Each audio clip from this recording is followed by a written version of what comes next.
Salut Lynn, ça va? Je suis fort fatigué. Ah ok, pourquoi tu es fatigué? Tu es venu de Ostende à vélo, c'est ça? Oui, c'est ça. Et pourquoi tu es venu de Ostende à vélo jusqu'au bois de la Cambre ce 1er mai? C'est pour marquer le cours du voyage non essentiel. Okay. Parce que j'ai passé par la Hollande. Ok, donc tu as fait combien de kilomètres? Environ 140. 140 kilomètres Oui. de voyage non essentiel. Oui. Voilà, ça quand même pour marquer le coup, c'est super. Oui. Hein. Et pourquoi tu es là aujourd'hui? Surtout c'est pour le passeport vaccinal. Et je défendais une association des épileptiques. Et puis je suis parti parce qu'il y a beaucoup de propagande pour le vaccin. D'accord. Parce que je ne vais pas marcher dans leur combine. D'accord, ok. Et tu as quel âge? Si c'est pas indiscret. Dans la trentaine. D'accord. Mais donc tu es solidaire avec les jeunes aujourd'hui, c'est pour ça que tu es là, quoi. Je suis solidaire avec la démocratie.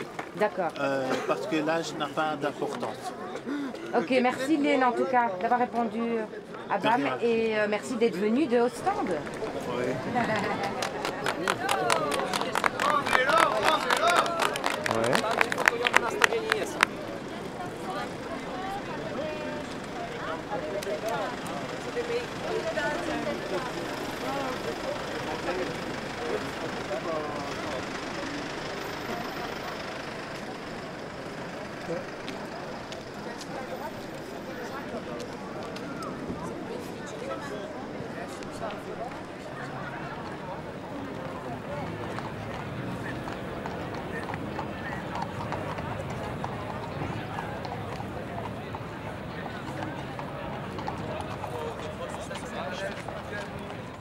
Merci de répondre à quelques questions de BAM. Alors pourquoi vous êtes ici aujourd'hui? On est là parce qu'on a entendu parler de la boum et qu'on avait envie de se rassembler, de voir du monde, de profiter du temps qui est un peu instable, mais... De vous rassembler, quoi. Oui, c'est ça. Et vous n'avez pas peur des policiers qui sont en train de se mettre tout autour là, de l'espace? Tout à fait serein, mais ça va, on est mitigés. D'accord, vous étiez là la première fois? Non, on n'était pas là. D'accord, et ça vous a pas fait peur pour venir cette fois-ci? Ça nous a fait poser des questions, ça c'est certain. Après on s'est dit, on prend le risque. Mais après on fera partie de ces personnes qui partiront si jamais ça dégénère. Enfin, en tout cas on n'ira pas contre les forces de l'ordre, ça c'est certain. D'accord, et vous êtes pour ou contre les mesures sanitaires? Le port du masque, l'interdiction de se rassembler, la fermeture de l'Horeca? Bon, la fermeture de l'Horeca contre à 100%, mais c'est difficile de se rendre compte en tant que citoyen. Est-ce que c'est des mesures qui ont un réel impact sur l'évolution de la propagation du virus, quoi? C'est difficile. Certains points en fait, sont un peu... moi je dirais que c'est mitigé. Par exemple, on empêche l'Horeca, mais il y a des magasins qui sont bondés. Et on se dit, l'Horeca, si les distanciations sociales étaient respectées, petits groupes, ça aurait pu fonctionner selon moi. Après, voilà, je ne suis pas dans le gouvernement non plus, donc j'imagine qu'il faut faire des choix et que c'est compliqué. Mais je pense que voilà, il y a un peu des deux. Merci. Voilà. Dernière question, vous êtes prêts à vous battre pour vos libertés? Oui, à 200%. Ok, super, merci beaucoup. Merci à vous. Avec tout ce qui s'est passé, ça devient intenable. Et pourquoi Parce que les cours en ligne, ça nous détruit en fait. Parce qu'être à la maison tout le temps, c'est insupportable. Puis certaines personnes et puis surtout, il y a certains jeunes qui n'arrivent pas à supporter leur propre famille. Et c'est triste, mais c'est la triste réalité. C'est la vérité. Et du coup, nous, ce qu'on veut vivre, c'est la même chose que cet été, quoi. Pas de couvre-feu. Même si après, on sait que la pandémie, elle est toujours là, mais ça va continuer combien de temps? C'est ça le truc. Ça fait déjà 1 an, et 1 an, c'est super long. On a été en confinement pendant 3 mois minimum, on va dire. Et c'est juste horrible, quoi. Parce que ça devient juste insoutenable, c'est vraiment le mot. Est-ce qu'il y en a parmi vous qui ont des amis ou des connaissances qui ont fait des tentatives de suicide? Oui. Ouais. Mon frère. Ton frère? Ah à cause du confinement, vraiment, allez, on peut plus sortir ni rien. Et quand on sort, on est souvent stressé parce qu'on est un peu dans l'illégalité, genre, parce qu'on a peur d'avoir une amende et des trucs comme ça, parce que, évidemment, les amendes, c'est pas rien, quoi. Et on sait très bien que si on a une amende, c'est nous qui allons la payer et pas nos parents. Et aussi la police, ça arrange pas, quoi. La police, vraiment, elle joue un jeu majeur et là, elle fait que détruire tout ce qui est en train de se passer. Beaucoup d'abus d'autorité et les parents aussi qui, à 2 à 3 ans, ils ne sont pas bien à la maison et nous qui vont rester avec nos parents à la maison. C'est une concentration qui est constante en fait. Et c'est ça qui est... Et même les adultes qui sont en télétravail depuis 1 an, c'est même pas spécialement les jeunes, hein, c'est tout le monde. Sauf que nous, on veut vraiment le prouver parce que on a envie de revivre, vivre nos années de jeunesse en fait. Bonjour, merci de répondre à quelques questions. Bam, pourquoi vous êtes là aujourd'hui en fait? Parce qu'il y a un rassemblement de jeunes tout simplement. On est là un peu pour... c'est vrai qu'avec tout ce qui se passe en ce moment, avec le coronavirus et tout ça, on trouve quand même des petits moments pour nous, pour parler, pour rencontrer des gens. Exactement. Voilà, des nouvelles rencontres, tout ça. Pour échanger quoi. Voilà, c'est ça. Avoir du contact, du lien. C'est ça, exactement. Les jeunes. Vous souffrez de ça, de ne plus avoir de lien ni de contact depuis 1 an? Oui, quand même. Enfin, Maintenant, on se débrouille pour quand même rencontrer des gens ouais, voilà, c'est ça. au quotidien, mais c'est vrai que c'est plus compliqué maintenant qu'avant. Est-ce que, ici, en venant ici, vous n'avez pas peur Pas du tout. Non, pas du tout? Pas du tout. Pourquoi? Parce qu'on est entouré. Voilà, on est entouré ensemble, on est solidaires, voilà. D'accord. Tu sais qu'on risque rien. Okay. Voilà. Vous étiez là à la Bouma? Ouais, bien sûr. D'accord. Okay. Vous avez quel âge? Sans indiscrétion. Moi j'ai 20 ans. Moi 18. D'accord. Vous avez quelque chose à dire en particulier à tous ceux qui nous regardent? Venez au bois de la Combe. Ouais, voilà, exactement. Voilà, venez au bois de la Combe et on se retrouvera. On sera là toujours. Toujours. Avec plaisir.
Tu es enseignante dans le secondaire, c'est ça?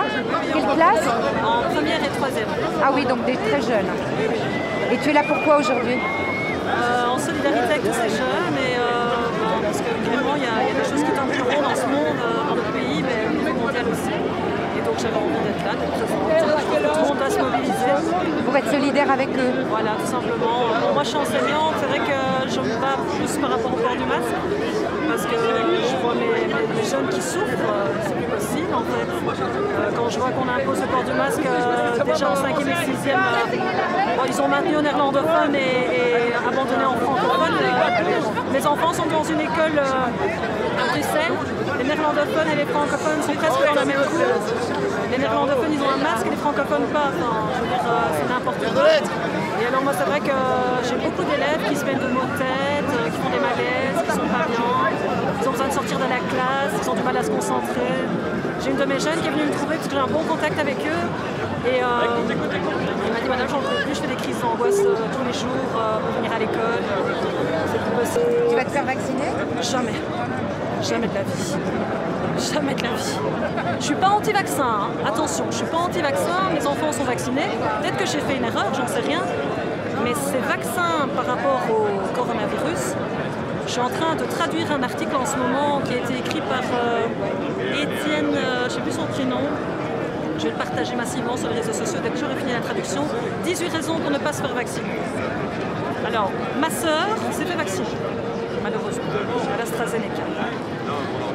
Elle a longtemps hésité, elle l'a fait. Depuis qu'elle est vaccinée, elle a toute sa jambe droite paralysée, partie intime paralysée, la nuque raide, le dos raide. Alors, elle est prudente dans ces termes.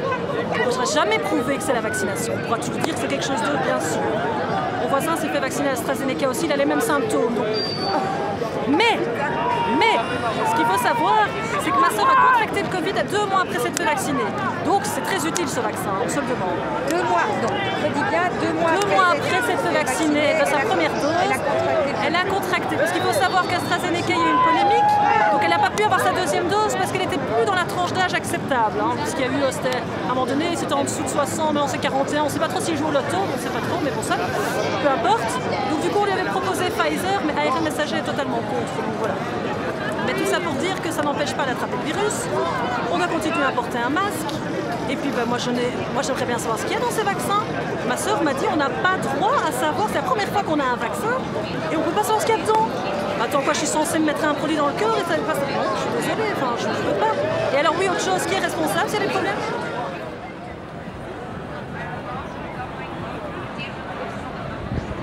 Moi ce que je pense c'est qu'au final on est dans une démocratie. Et au final, on est en train de détruire ça petit à petit, parce qu'au final, il y a plein de jeunes qui souffrent de ça, mais pas que les jeunes, on dit toujours les jeunes. Il y a plein de personnes âgées qui souffrent de ça, qui ont envie de sortir, qui ont envie de voir du monde, etc. Et je pense que tout ce que les politiques ne peuvent pas contrôler, ils ont du mal avec ça. Quand ils ne peuvent pas contrôler quelque chose, ils ont du mal. Alors qu'au final, il y a plein de gens, et quand on regarde au final, il y a quand même beaucoup de personnes âgées, des personnes... Oui, ma grand-mère par exemple, qui se sent très seule. Toute la semaine, elle m'appelle, je me sens seule, je regarde l'effet de l'amour, bon voilà. Voilà, il y a des personnes de 30-40 ans qui viennent ici, parce qu'elles se disent, voilà, on n'en peut plus en fait, on ne peut plus. Et à un moment donné, je pense qu'il faut vivre avec ce virus.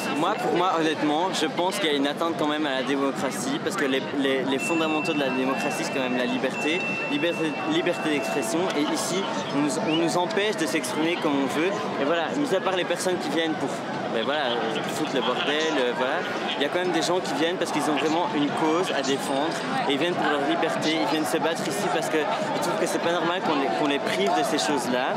Après un an, c'est plus possible en fait, après un an, plus d'un an. Mais est-ce qu'on va vivre un jour? Mais le problème, c'est que ça va toujours être comme ça, donc autant apprendre à vivre avec, il faut avancer avec. Oui, parce que est-ce qu'on va vivre un jour? Ils vont pas nous priver 2 ans, 3 ans, 4 ans de nos libertés. Il y a un moment donné, on a un peuple, on a besoin de vivre. Et voilà, c'est en Belgique, il y a peut-être d'autres peuples, ils sont moins révolutionnaires, on va dire, que nous, même si mais les Belges sont déjà pas... Les Français sont plus révolutionnaires que la Belgique, mais on essaye un peu de tendre vers cette dynamique-là. Et à un moment donné, on espère, en fait, on croit au fait que les plus faibles vont être vaccinés, et donc de ce fait-là, nous, on peut rêver.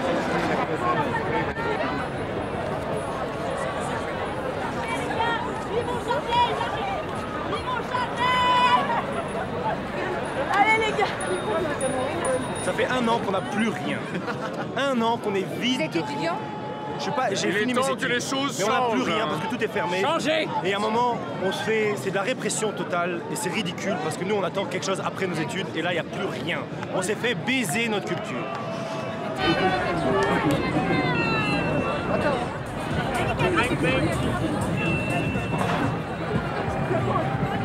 Attends, tourne pas si vite. On est plus à ça après.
C'est